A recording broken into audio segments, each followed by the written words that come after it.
Hi everyone, welcome back to my channel. Today I'll be reviewing the movie The End of Oak Street for you all. The film starts out with a family that bands together to navigate their new surroundings after a cosmic event transports their suburban neighborhood to someplace unknown, and also dinosaurs also run havoc within that suburb. One of the film's clearest strengths is its committed 1970s aesthetic.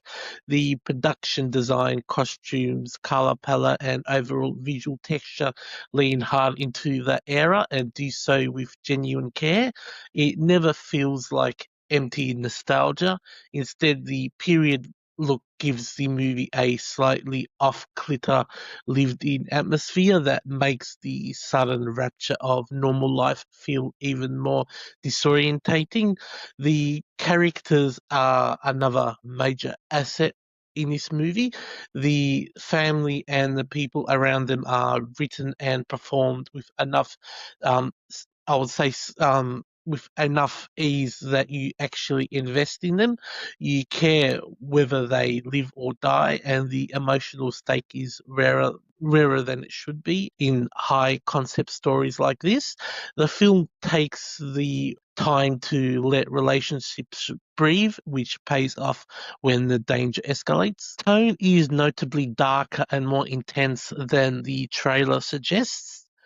Going in, it was easy to assume this would be a light family fantasy comedy movie. Instead, the movie delivers several genuine, unsettling, and hard-edged sequences that push the material into heavier territory. That tonal surprise works in its favor. The film feels more interesting and unpredictable for refusing to stay in a safer, softer territory. The special effects are also a pleasant surprise. They are clean, grounded, and largely believable, integrating well enough with the practical and period elements that they rarely yank you out of the story. Where the movie loses its ground for me is in its handling of the fantasy and sci-fi concepts.